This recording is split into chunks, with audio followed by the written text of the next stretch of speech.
Hey, what's up guys? Welcome to another video. I realized with all the track day content and reviews I've been putting out lately, I haven't really given you guys an update on the E39 540i. A lot of you guys have been commenting on some of my older videos on the car and asking for an update. So I figured now is as good a time as any. I've owned the car for almost exactly 1 year now, and I've put a little over 10,000 miles on it. And I wanted to give you guys a little update on the ownership experience as well as the ownership costs so far in the last year. So if you recall from my previous ownership update, I really spent very little in terms of maintenance on this car. All I really did was replace the 2 rear tires, did a couple of oil changes on my own, and that's pretty much it. A couple of light bulbs here and there, and nothing major at all. 6 or 7 months after I bought the car, I discovered that actually both the passenger side front and rear struts and shocks were leaking fluid pretty badly, and it got progressively worse over time to the point where, one of my favorite things about this car, which is the excellent ride quality and comfort, it really went to crap. I mean, the car rode terribly over bumps for a month or two before I finally decided to get it fixed. I wanted to ideally, go with the original OEM struts and shocks for this car, which are actually the same part number shared with the E39 M5, since this is an M Sport package. But, I was searching around on some of the websites that sell BMW parts, and the OEM struts and shocks for this car are just insanely expensive. I don't remember the exact number off the top of my head, but it was something like $1,500 to $2,000 for a full set of 4. Alternatively, there's the Bilstein B8, which I think at the time was around $700 to $750, and then the Koni yellow adjustable struts and shocks. I really wanted to go with the Bilstein B8 because I heard they're more comfort oriented and very close to OEM. So I ordered those, but I believe they were back ordered on THM Motorsports, I believe the site was. Ordered them, it said it would take 2 to 3 weeks to be delivered. Sure enough, after 2 or 3 weeks, I checked. And it was another month or so back ordered. So at that point, I was like, the car ride's so bad right now. I didn't want to keep bottoming out the suspension on all the potholes and everything, and damage the bump stops or damage other components of the suspension.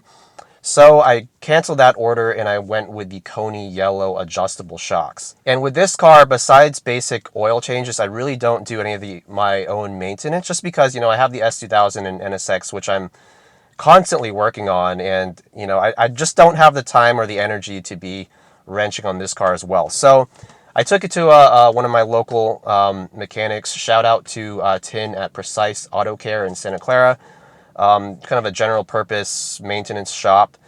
And I had him install the Koni yellows. And during the same time, I don't know if you guys remember when I reviewed this car early on, but I mentioned a very loose, kind of sloppy steering feel just off center. Well, it turns out that the control arm bushings as well as the steering center link were both pretty worn out, and some of the bushings in the rear on the rear control arms were worn out as well. So I got all of those replaced, new control arms, new center link, new rear bushings, and I got all of that done by Tin at Precise Auto Care, as well as a full brake fluid flush with .4 fluid. And so now the car steers beautifully. It rides a lot better than it did when the shocks were blown. But I will say, if any of you guys are considering the Koni yellows as a replacement for OEM suspension, even with the stock springs, which are the same spring rates, if I'm not mistaken, as the M5, the car definitely rides a little bit more harshly compared to OEM now. Overall, I don't regret it, but for the same price, I think the Bilsteins would have been a little bit better for me, because I don't really need the adjustability. I even tried turning these to full soft at the front, and it just doesn't ride that great. It does kind of jiggle over the bumps and bounce a little bit, but that being said, it's still a very, very comfortable car. I just took this car down to LA and back on a weekend road trip to review a couple of really cool cars. That content will be coming soon, by the way. But yeah, this car drove beautifully. I actually had my friend Jeff drive from San Jose all the way to LA in one go, and I rode in the passenger seat, and oh my god, it was like the most comfortable road trip experience ever. I had the heated seats going with the AC. I know it's like such a waste of electricity, but like, oh my God, it was so comfortable. I love these optional comfort seats on this car, by the way. I really don't need any kind of side bolstering in a car like this. I'm not tracking it or autocrossing it or even doing canyon drives really. So the more comfortable, the better. So that being said, let me go into the maintenance costs so far. If I add everything up over the last year of ownership, I spent about $3,500 in parts and maintenance. And out of that, the vast majority, which is like $2,800, was the parts and labor for what I just mentioned. The Coney yellow struts and shocks, the new front control arms, the new rear control arm bushings, the new front center link, ATE .4 brake fluid flush, and yeah, that's it. So yeah, I dropped quite a bit of money on this car, but now that it's driving so well and really doesn't need anything, I am really happy with this car now. If anything, it kind of like reinvigorated my appreciation for this car. About a month to 2 months ago, I was really tempted to sell this car because I knew if I sold it, I could have at least broken even because, just with the rarity of these cars and the way the market is right now, I was really tempted to just throw it on Craigslist as well as bring a trailer just to kind of gauge the interest and see, if I could actually make a little bit of money on this car and then just get into something new. But with me and my, constant car ADD and the way that I go through kind of like daily drivers like once a year or so, I realized that just by searching Craigslist and bring a trailer for suitable daily drivers to replace this in the, let's say, $10,000 to $15,000 range, I couldn't find anything that offered the same combination of ride comfort, overall just luxury of the interior, practicality, and just like the looks of the car and the rarity. I love the way the E39 looks, especially with the M Sport package on this 540i with the silver M parallel wheels. I actually like these wheels better than the M5 wheels. I just love the contrast of the light silver against the black paint.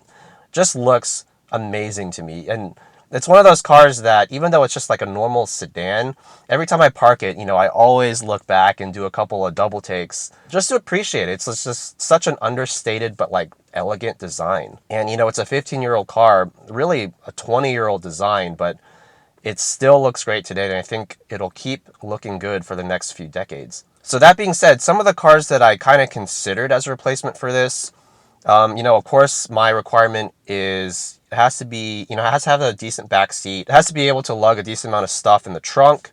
It needs to be manual transmission, and it needs to hold value pretty well. So I considered a first generation Cadillac CTS-V, since my price range is about $15,000 at the high end.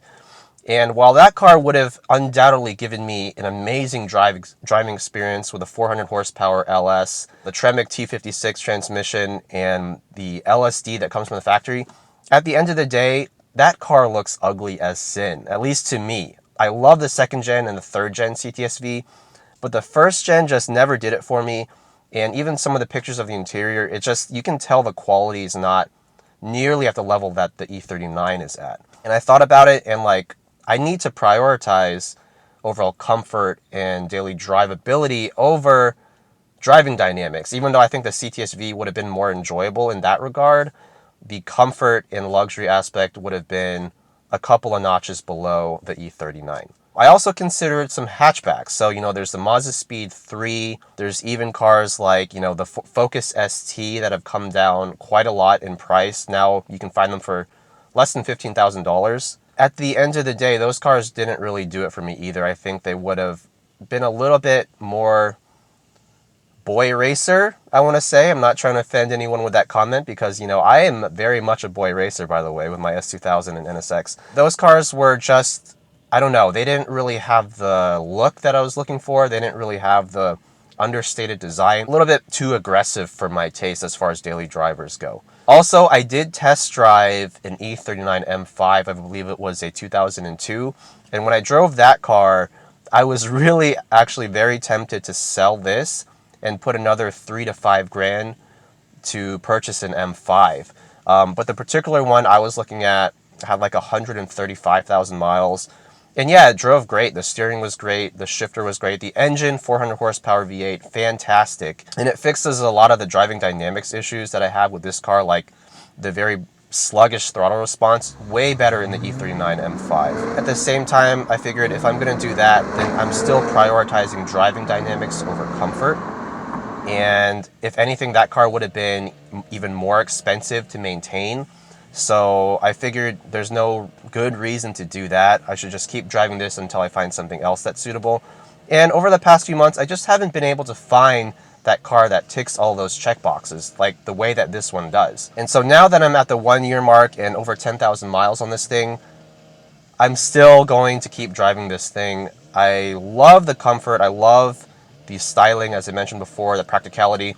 If I had one gripe with the practicality aspect, it's the fact that the rear seats don't fold down. I'm not sure if that was like an optional package with this car when it was new. There have been many instances where I'm lugging around like tires or wheels or whatnot in this thing, and I actually have to put a couple of wheels in the back seat because they can't all fit in the trunk. So that minor annoyance.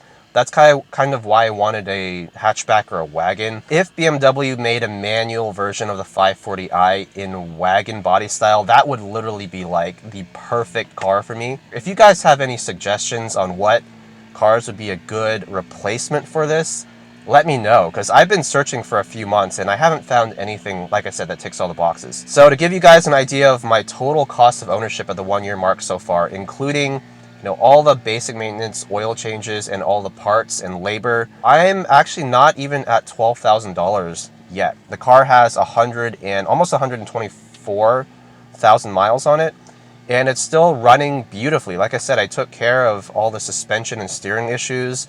I do have a little bit of a coolant leak from the top of the radiator, but I mean, not a big deal. I don't even have to top off the coolant more than like once every 2 to 3 weeks, so I'm just living with it right now. Also, I like the fact that this car is pretty stealthy. There are some people who have definitely come up to me and asked me about the car, but they're all like previous E39 owners who kind of like know what this is. Like they can tell from the M-parallel wheels and the special, front bumper and like the little trunk spoiler. They like know about this car, but to the untrained eye, this car isn't really anything special, and I kind of like that. It's kind of more of a sleeper. It's kind of stealthy. So that's just a little update on my E39 ownership. If I do sell the car one day, which I'm sure I will do, I'll definitely post a video for you guys in case any of you guys are interested. I might just throw it on Bring a Trailer and you guys can, bid on it or whatever. But for now, I'm definitely enjoying it, planning on driving it as much as I can. It's a great daily driver. So thanks guys for watching, and stay tuned, and I'll see you guys next time.